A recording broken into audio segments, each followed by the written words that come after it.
Press के माध्यम के जरिए से। सबसे पहले पिछले 6 से 8 दिन का मैं डेटा देख रहा था, तो कोटखई ठियोग क्षेत्र दोनों में हमारे 30 से 50 cases daily covid positive test के रूप में आ रहे हैं। और अगर हम इसकी पॉजिटिविटी रेट की बात करें तो वो करीब 20 से 30% के बीच में है। मतलब हर 10 में से 2 या 3 व्यक्ति कोविड पॉजिटिव आ रहे हैं। इसको फर्दर हमने एनालाइज किया। अप्रैल महीने में जो कोविड केस आए वो कुल 300 थे। मई के महीने में अभी आधा ही महीना बीता है और 500 केसेस आ चुके हैं। तो कहीं ना कहीं ये केसेस बढ़ते जा रहे हैं। इसको और हमने आगे एनालाइज किया तो इसमें ये भी निकल के आया कि 88%, 100 में से 88% केसेस जो हमारे ग्रामीण क्षेत्र से आ रहे हैं। तो हमने इसको थोड़ा सा डिग डाउन किया, जानने की कोशिश की कि किन कारणों की वजह से ऐसी स्थिति उत्पन्न हो रही है, और उन्हीं को मद्देनजर रखते हुए कुछ कुछ बातें आपसे हम साझा करना चाहते हैं। तो सबसे पहली इंपॉर्टेंट बात तो ये कि केसेस बढ़ रहे हैं और बहुत ही ये घबराने की बात है। आप जैसे जानते हैं, न्यूज में आप देख भी रहे होंगे कि ये वाला जो वायरस का स्ट्रेन है काफी कंटेजियस है, मतलब कि इससे संक्रमण बड़ी तेजी से फैल रहा है। फर्स्ट वे में ऐसा होता था कि अगर परिवार में एक व्यक्ति पॉजिटिव आया है तो बाकी 3-4 व्यक्ति पॉजिटिव नहीं आते थे। आज की डेट में ऐसा है, घर में एक व्यक्ति पॉजिटिव आ रहा है तो बाकी भी पॉजिटिव आ रहे हैं, चाहे वो सिम्टोमेटिक हो चाहे वो एसिम्टोमेटिक हो। ग्रामीण क्षेत्रों से मुझे काफी रिपोर्ट मिल रही है, प्रधानों के जरिए, एनजीओ के जरिए और भी बाकी मीडिया के जरिए। तो एक तो मैं खुद भी ऑब्जर्व किया कि ग्रामीण क्षेत्र में इसको काफी लाइटली लिया जा रहा है, बहुत ही इसमें मतलब ढील तरीके से लिया जा रहा है। लोग बाजार में जाते हैं या फिर अपने सड़क पे जाते हैं, गांव की सड़कों पे, तो मास्क नहीं पहनते हैं। वैसे ही कुछ बच्चे जो हैं युवा मंडल के हैं, उस तरीके से क्रिकेट भी खेलने की कोशिश कर रहे हैं। एक तो मेरे सामने ही आए थे, वो तो तुरंत भागे जितने देर में मैं गाड़ी से उतरा, वो एनएच पे भाग रहे थे, उनको तो कुछ पता भी नहीं चला। उसी तरीके से हमारे अंदर एक भ्रम पैदा है कि अगर हम थोड़े बहुत बीमार होते हैं, हमें सर्दी जुकाम होता है तो हम सोचते तो ऐसे ही ठीक हो जाएगा, कुछ भी नहीं है। इसके साथ साथ हमारे कुछ लोकल ट्रेडिशन होते हैं जो कि करते हैं, जैसे नेशना, संभाल, बतरोला। किसी के घर में कोई बच्चा होता है तो हमारे अंदर एक जज्बात होते हैं कि हम उनसे जाके मिलते हैं, देखते हैं। सिमिलरली किसी के घर में शादी होती है तो तब जाते हैं कि नई दुल्हन से, नए दूल्हे से उस तरीके से मिले और बातचीत करें। तो इसके साथ साथ हम चाय भी पी के आते हैं, उनके घर में खाना भी खा के आते हैं। सिमिलरली किसी के घर में अगर डेथ हो जाती है तो शोक समारोह में उस तरीके से हम एकत्रित होते हैं। और देखा गया कि इस पे लोगों ने अभी भी पाबंदी नहीं लगाई है। तो कल ही हमने एक ऑर्डर निकाला जिसमें जो इस तरह की मूवमेंट है उसको भी हमने कहीं ना कहीं रोकने के लिए किया गया है। तो जो कोरोना कर्फ्यू, जो ये शब्द है, इसका मतलब सिर्फ ये नहीं है कि बाजारों पर रिस्ट्रिक्शन है, बाजारों में नहीं आना है। मैंने आपको बताया कि 88% केसेस ग्रामीण क्षेत्र में आ रहे हैं। तो इस चीज को आप समझिए कि सिर्फ बाजारों में आने से कोरोना नहीं है, कोरोना हमारे घर घर में पहुंच गया है। हमको लगता है कि हमारे साथ वाले पड़ोसी घर में तो कोरोना नहीं है। इसके साथ साथ आपने ये भी देखा होगा कि फेसबुक पे हम डेली जानकारी साझा करते हैं कि किस पंचायत में, किस किस गांव में केसेस आए हैं। उसके साथ आप में से कुछ लोग बोलते हैं सर हमें नाम बताइए। मैं आपसे ये जानना चाहता हूं, नाम जानकर आप क्या करेंगे? जो टेस्ट होके पॉजिटिव आए हैं वो तो एक लेवल पर सीमित है, उसके अलावा इतने सारे लोग हैं जो कि एसिम्टोमेटिक है, जिनको कोई लक्षण नहीं आ रहे हैं। वो शायद आप ही के साथ में बैठे हों, शायद आप ही के घर में हो या फिर आप ही के आस पड़ोस में हो। जब आप उनके घर में जाते हैं तो वो उस तरीके से संक्रमण हो सकता है। तो मेरी आप सब लोगों से यही अपील है कि कोरोना कर्फ्यू का मतलब है सिर्फ और सिर्फ इमरजेंसी एसेंशियल सर्विसेज के लिए आप बाहर जाइए, बेवजह ना जाइए।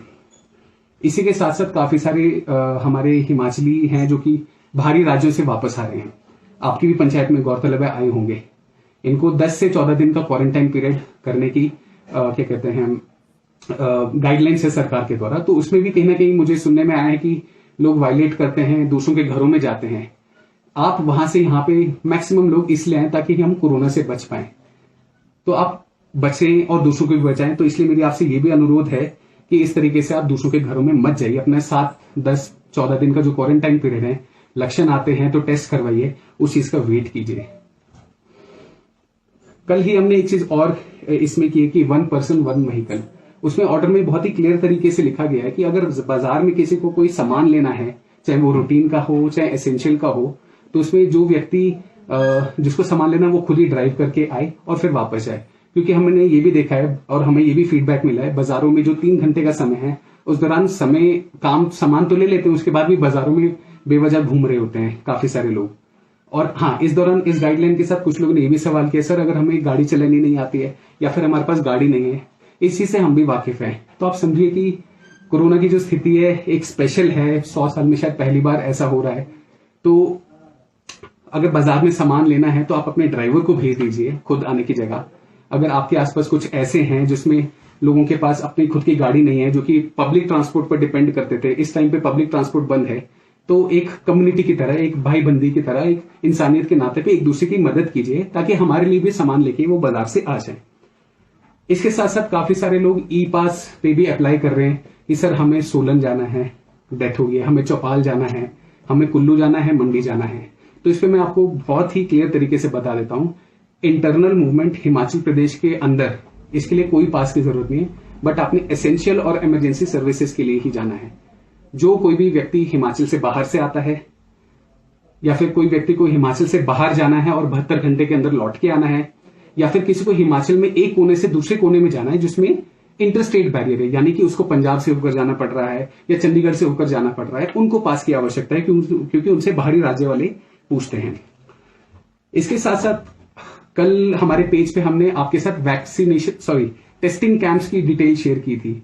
हमारी ठियोग में 59 पंचायतें हैं, कोटखाई में 26 पंचायतें हैं। इसमें अभी भी काफी सारी पंचायतें हैं जिसमें कोई टेस्टिंग नहीं हो रहे हैं। आज ही का आंकड़ा मैं बताऊं, टिक्कर पंचायत में मुझे ये फीडबैक मिला है, कोई भी व्यक्ति आगे बढ़कर नहीं आया है जिसने टेस्टिंग कराई है। ये मेरा मानना नहीं है कि यहाँ पे कोई केस नहीं हो सकता, तो कहीं ना कहीं लोग घबरा भी रहे हैं टेस्टिंग कराने से।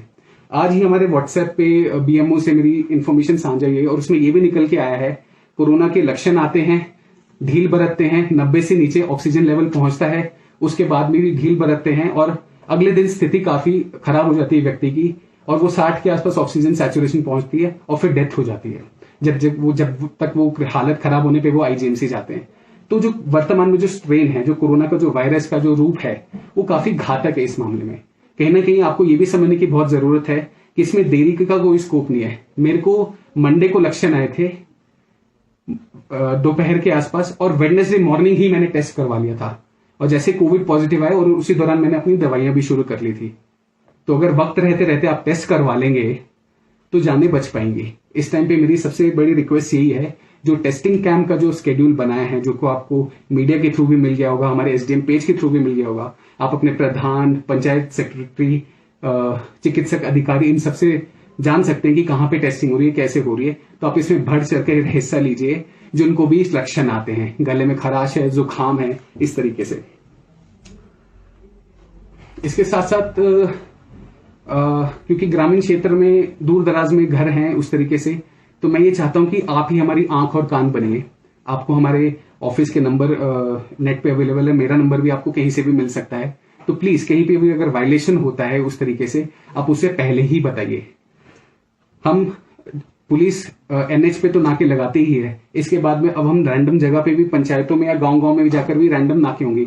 आज बलग में लगा तो कल संदू में लग सकता है, फिर किसी और दिन आपका कहते हैं चैंचला में नाका लग सकता है।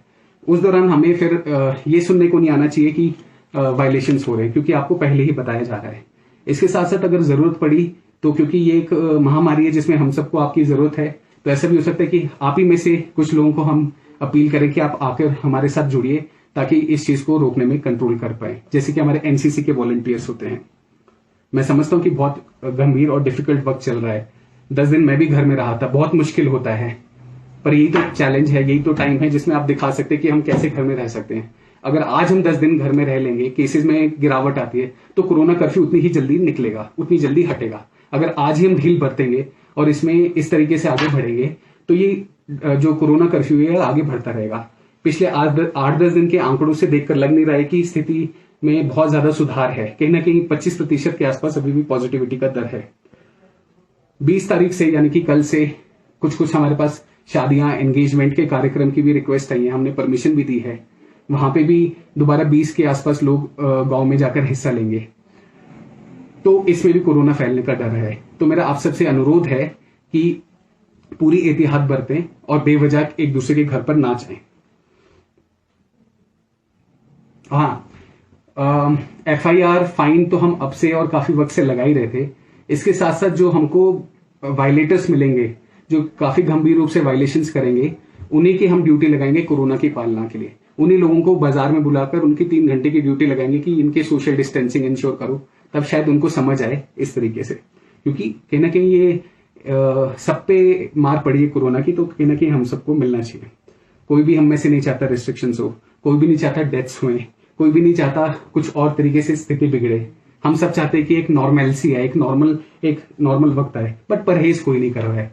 कहीं ना कहीं गांव में जा जाकर, घरों में जा जाकर हम मिल रहे हैं। हमें लगता है कि इस वाले घर में तो कोई कोरोना नहीं है, कुछ नहीं, हमें नॉर्मल सर्दी जुकाम हुआ है। किसी से गांव की सड़क पर जा रहे होते हैं, मास्क नहीं पहना होता है, एकदम से हमें कोई मिले, हम उनसे बातचीत करें, उतने में भी कोरोना हो सकता है। हिमाचल में इस टाइम पे सबसे ज्यादा फेटेलिटी रेट है, सबसे ज्यादा डेथ रेट है, जो कि पहले नहीं था। कोरोना के मामलों में गिरावट जरूर आई है, बट फेटेलिटी रेट बहुत ज्यादा है, जो मृत्यु की दर है वो काफी ज्यादा है। तो इसका क्लियर कट कारण यही निकल के आ रहा है कि ना कहीं टेस्टिंग में देरी हो रही है, उसके बाद में दवाइयां लेने में देरी हो रही है, और जब वो आईजीएमसी या फिर हालत काफी गंभीर हो जाती है, उस दौरान आप बड़े हॉस्पिटल में जाते हैं, और जब डॉक्टरों के पास भी ज्यादा विकल्प नहीं रहते हैं दवाइयां और इलाज करने के दौरान।